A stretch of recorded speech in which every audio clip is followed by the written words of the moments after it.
sans plus tarder, j'ai envie de dire, sans vouloir faire comme d'autres personnes qui présentent des émissions en France, nous allons entrer dans le vif du débat. C'est pour les téléspectateurs francophones se reconnaîtront dans ce sans plus tarder.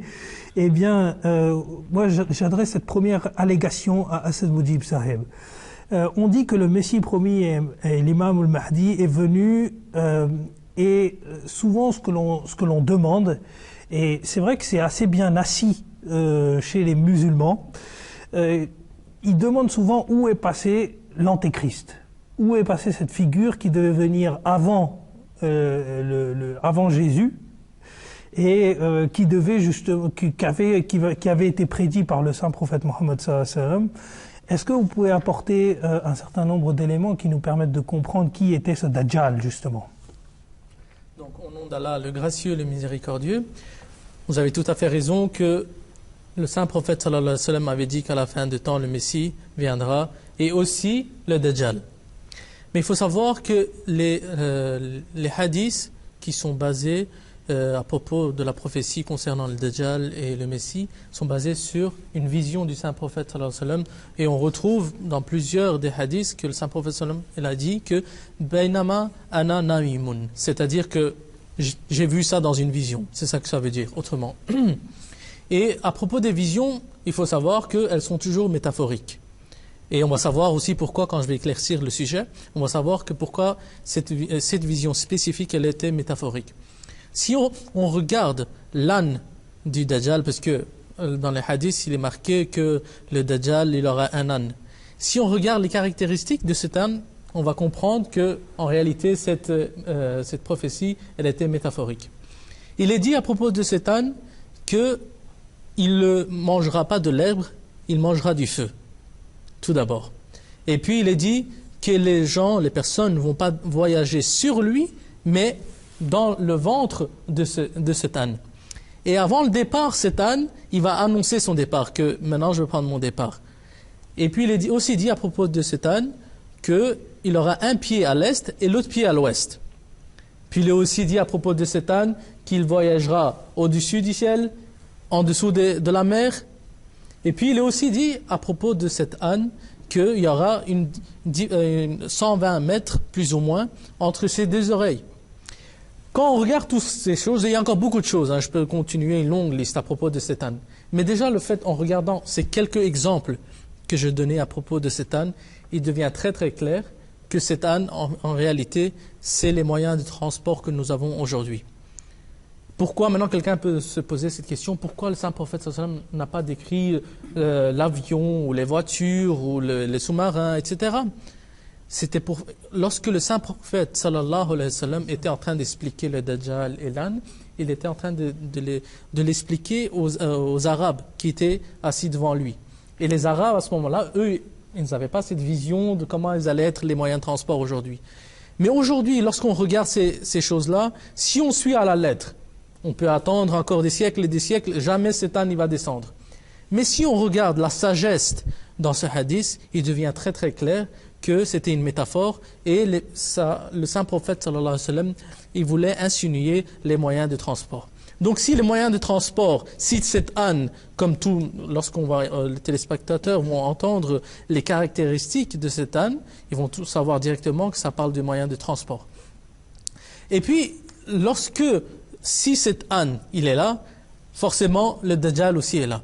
À propos du Dajjal, le saint prophète sallallahu alayhi wa sallam a dit que pour se sauver du Dajjal et pour reconnaître le Dajjal, il faut que les musulmans qui viendront après moi, ils lisent les premiers 10 versets de la sourate Al-Kahf, qui est le chapitre 18 du Saint-Coran, et les derniers versets de la sourate Al-Kahf.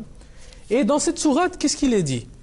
Il est dit que A'udhu billahi minash shaitanir rajim, bismillahir rahmanir rahim, wa yunzilul lazina qalu ittakhazallahu walada. Traduction, et qu'il avertisse ceux qui disent Allah s'est pris un fils. Maintenant, et dans les débuts de ces versets aussi, on parle des chrétiens, comme je viens de le mentionner, que ceux qui ont pris Jésus comme un fils, et ils disent que Jésus est fils d'Allah, est fils de Dieu.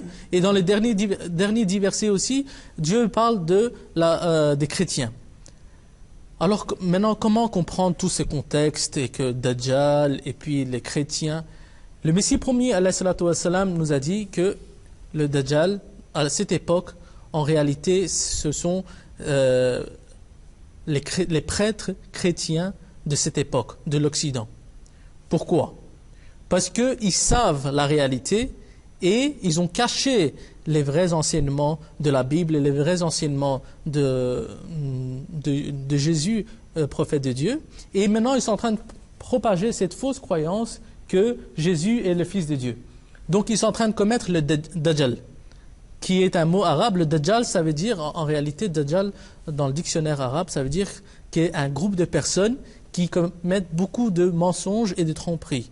Et c'est ça qu'ils sont en train de faire. Ils sont en train de commettre beaucoup de mensonges sur le nom de Dieu, maintenant que Jésus est le Fils de Dieu. Maintenant, lorsqu'on regarde cette proclamation du Messie promis, alayhi salatu wassalam, qui dit que, en réalité, à cette époque, le Dajjal, ce sont les prêtres occidentaux qui sont en train de commettre ces tromperies et ces mensonges. Et lorsqu'on lit les hadiths du saint prophète sallallahu alayhi wa sallam qui dit qu'il faut lire les premiers 10 versets, les derniers 10 versets de la sourate Al-Kahf, du chapitre 18 du Saint-Coran, on retrouve la mention de ces prêtres.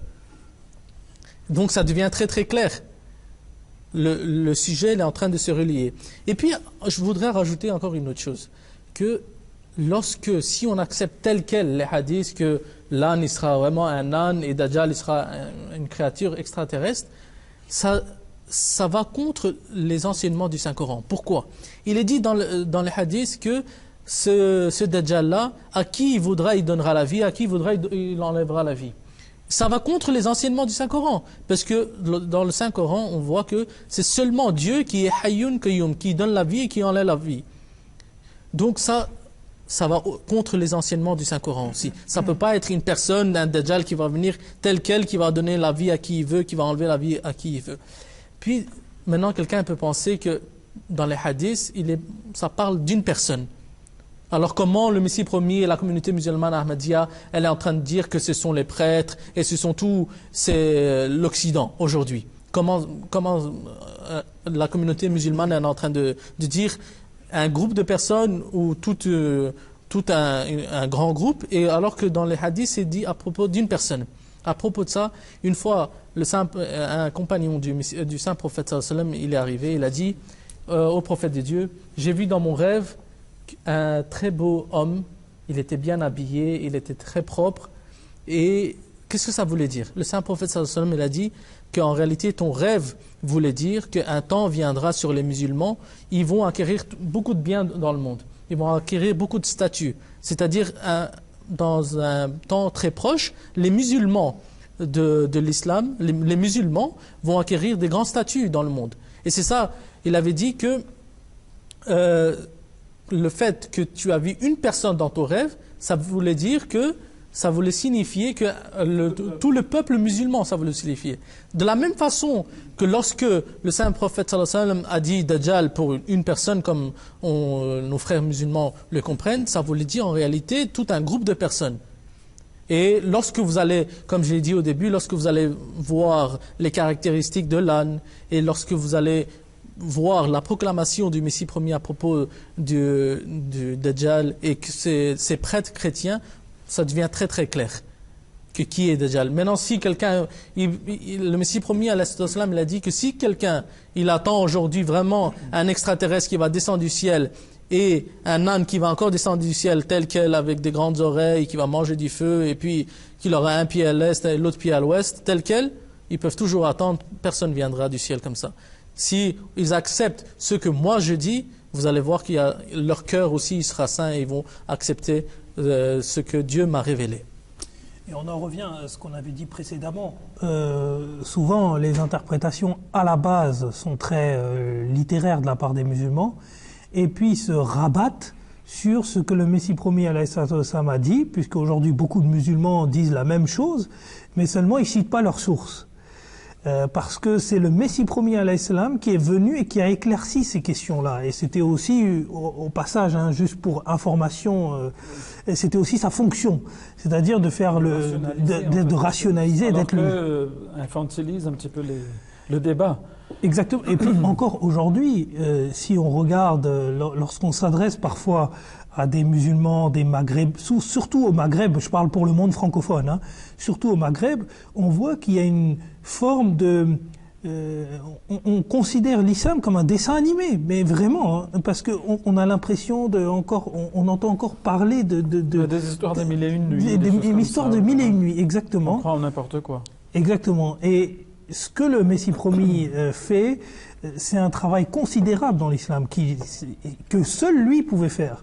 Et qu'aujourd'hui les gens reprennent sans citer et sans sourcer et sans dire que c'était le premier à être venu et à avoir éclairci ces points-là. En tout cas, maintenant, on essaye d'y répondre à travers ces émissions. Et Inch'Allah, nous espérons que de toute façon, le monde francophone, en tout cas, pourra bénéficier de l'ensemble de ces interprétations et l'ensemble de ces éclaircissements même que le Messie promis, alayhi salatu wassalam, a apporté sur l'ensemble de ces questions.